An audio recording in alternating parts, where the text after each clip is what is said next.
Hello everyone, कैसे हैं आप लोग। तो आज हम डिस्कस करेंगे, रिसेंटली सुप्रीम कोर्ट ने अपने केस डेटास जो है उसको इंटीग्रेटेड किया है नेशनल जुडिशियल डेटा ग्रिड के साथ। तो यहाँ पे पूरा कॉन्टेक्स्ट क्या है उसको डिटेल में डिस्कस करेंगे।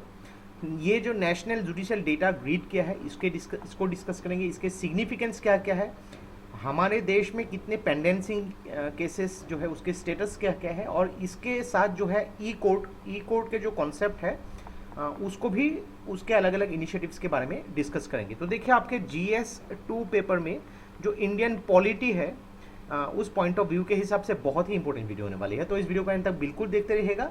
और इससे पहले अगर आप लोगों ने हमारे चैनल को अब तक सब्सक्राइब नहीं किया है तो इसको प्लीज़ सब्सक्राइब कर लीजिए, ताकि आने वाले ऐसे ही वीडियोज़ के नोटिफिकेशन इसी तरह आपको मिलते रहे। तो चलिए आज का वीडियो शुरू करते हैं। तो रिसेंटली सुप्रीम कोर्ट ने अपने केस डेटास को जो है इंटीग्रेटेड किया है नेशनल जुडिशियल डेटा ग्रिड के साथ। तो ये आप ऐसे समझ सकते हैं कि जितने भी सुप्रीम कोर्ट के पेंडेंसी केसेस है, जितने भी केसेस रजिस्टर हुई है, जितने भी केसेस डिस्पोज अप की है, सब केसेस को जो है यहाँ पे एक रिपोजिटरी में रखा जाएगा। और इस रिपोजिटरी का जो नाम है नेशनल जुडिशियल डेटा ग्रिड। तो इसको भी हम डिटेल में बाद में डिस्कस करेंगे। तो ये द पार्ट है ओपन डेटा पॉलिसी, ताकि देखिए जितने भी केसेस के इंफॉर्मेशन है पब्लिक के लिए ट्रांसपेरेंट होनी चाहिए। और इसमें कुछ पॉलिसीज को सेटअप किया गया है। क्या क्या है यहाँ पे? ट्रांसपेरेंसी, जितने भी केसेस है वो ट्रांसपेरेंट होनी चाहिए। अकाउंटेबिलिटी, यानी कि जो भी केसेस के फैसले दिए गए हैं उसके लिए अकाउंटेबल है। और वैल्यू क्रिएशन, यानी कि जो भी केसेस की जजमेंट हुई है उसकी वैल्यू क्या है उसको पब्लिक को जो है इन्फॉर्म करना चाहिए, उसको महत्व दिया गया है यहाँ पे। तो ये सब जो है पब्लिक के लिए अभी अवेलेबल होगी। तो ये प्लेटफॉर्म जो है नेशनल जुडिशियल डेटा ग्रिड, इसको डेवलप किसने किया है? National informatics centre in the close coordination with in house software department team of computer cell. तो थोड़ा सा आप इतना भी जान लेंगे कि नेशनल इंफॉर्मेटिक्स सेंटर ने इसको डेवलप किया है, काफ़ी है। तो पहले समझ लेते हैं कि ये नेशनल जुडिशियल डेटा ग्रिड किया है। तो ये जो है एक पोर्टल है जो रिपोजिटरी ऑफ डेटाज है, यानी कि यहाँ पे सारे डेटाज मौजूद होंगे, जितने भी केसेस इंस्टीट्यूट किए गए हैं, यानी कि उसको रजिस्टर किया गया, उसके ऊपर अभी कार्रवाई होगी मुकदमे के ऊपर, पेंडिंग है, अभी भी उसके जजमेंट नहीं है, डिस्पोज अप भी किए गए हैं, सारे केसेस जो है भारत में सब कुछ यहाँ पे मौजूद होगा।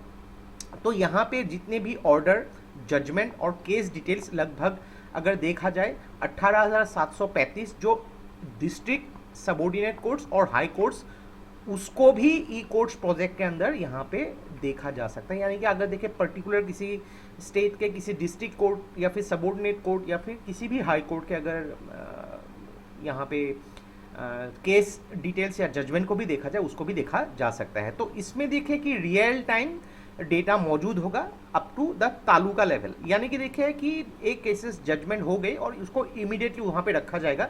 ऐसा नहीं कि वो अभी तक आया ही नहीं। बहुत सारे ऐसे पोर्टल्स देखे जाते हैं सालों साल जो अपडेटेड नहीं होते, ये रियल टाइम अपडेटेड एक पोर्टल होगी यहाँ पे। तो इसको बिल्ड किया गया है as a e court project, ताकि सेंट्रली स्पॉन्सर्ड स्कीम के द्वारा इसको जो है बिल्ड किया गया है। तो देखिए नेशनल जुडिशियल डेटा ग्रिड, इसकी सिग्निफिकेंस क्या है? तो ये एज ए मॉनिटरिंग टूल के हिसाब से काम करेगी कि कितने, देखिए यहाँ पे केसेस जो है उसको आइडेंटिफाई किए गए हैं, मैनेज किए गए हैं, या फिर पेंडेंसी को रिड्यूस किया गया है। मान लीजिए कि अभी एक एग्जांपल दे रहा हूँ कि 1000 केसेस जो है पेंडिंग है, तो अगर उसको मॉनिटर किया गया तो सुप्रीम कोर्ट या फिर अलग कोर्ट भी इसमें अलर्ट होगी कि कितने सारे पेंडेंसी केसेस है, उसको जितना जल्दी से जल्दी हो सके सॉल्व करनी चाहिए।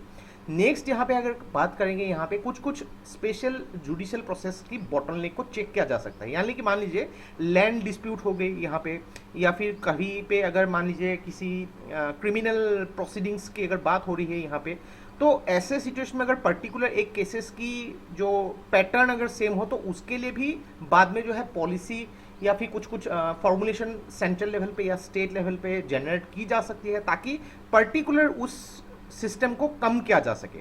अगर मान लीजिए कि लैंड रिलेटेड डिस्प्यूट हो गई, यहाँ पे कुछ सिविल डिस्प्यूट बहुत ज़्यादा हो रही है, तो उसके साथ अगर कुछ पॉलिसी को फॉर्मुलेट किया गया तो डेफिनेटली उस केसेस की ऑकरेंस को कम किया जा सके। सेम चीज़ें यहाँ पे जो है पर्टिकुलर एरियाज में भी देखा जा सकता है। मान लीजिए फॉर एन एग्जाम्पल यहाँ पे कुछ केसेस जो है पर्टिकुलर बिहार, यूपी ऐसे जगहों पे देखा जा रहा है। तो उसको भी यहाँ पे फॉर्मुलेट किया जा सकता है कि ऐसे जगहों पे ऐसे केसेस से रिलेटेड पॉलिसीज को फॉर्मुलेट करनी चाहिए, ताकि ज़्यादा pattern of a particular cases एक पर्टिकुलर ज्योग्राफिक लोकेशन से आ रही है। तो ऐसे सिचुएशन में अगर पॉलिसीज को भी यहाँ पे काम में लाया जा सकता है, ताकि पर्टिकुलर एक जगह से या फिर एक पर्टिकुलर पैटर्न ऑफ केसेस को कम किया जा सके। तो अगर बात करेंगे यहाँ पे भारत में जो पेंडेंसी स्टेटस ऑफ केसेस, तो 2023 में ही अगर देखा जाए total pendency of registered cases supreme court में लगभग आप देख सकते हैं 65,000 के आसपास।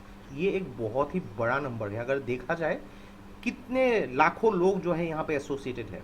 तो सुप्रीम कोर्ट में अगर देखा जाए 2023 अगस्त में ही लगभग 5,400 केसेस फाइल हो गई है और 5,300 केसेस डिस्पोज अप हुई है यहाँ पे। नेक्स्ट अगर बात करेंगे केसेस जब होती है तो यहाँ पे एक चीज़ देखिए कि और नंबर ऑफ जजेस बैठते हैं। जनरली जो सिविल या बड़े बड़े केसेस है, जैसे कि केशवानंदी भारती केस जो है 1973, लगभग 13 जजेस की बेंच बैठी थी वहाँ पे, अपने जो राय दिए थे वहाँ पे। तो बहुत ही इंपॉर्टेंट जो मैटर ऑफ केसेस होती है तो वहाँ पे और नंबर ऑफ जजेस बैठते हैं, ताकि अपने पूरे मैटर को स्टडी करने के बाद जब अगर वोटिंग भी करना हो तो टाई ना हो, तो इसीलिए और नंबर ऑफ जजेस बैठे हैं। तो सुप्रीम कोर्ट में अगर देखा जाए 583 जजेस बेंच बैठती है, 288 5 जजेस बेंच, 21 जजेस बेंच और 135 9 जजेस बेंचेस जो है यहाँ पे अभी भी जो है उसके जजमेंट देना बाकी है। तो ये सब केसेस जो है सिविल केसेस है जो अभी भी सुप्रीम कोर्ट में पेंडिंग है। तो देख लीजिए यहाँ पे अगर 9 जजेस केस हो गए यहाँ पे, या 7 जजेस या इनफैक्ट 5 जजेस, तो सुप्रीम कोर्ट के 5 जजेस जो है यहाँ पे उनको अपने जो टाइम के हिसाब से बैठ के एक साथ यहाँ पे काम करने होंगे। तो बहुत ही एक टाइम कंज्यूमिंग प्रोसेस है। तो इसको भी यहाँ पे जो है चेक किया जा सकता है through national judicial data grid के थ्रू।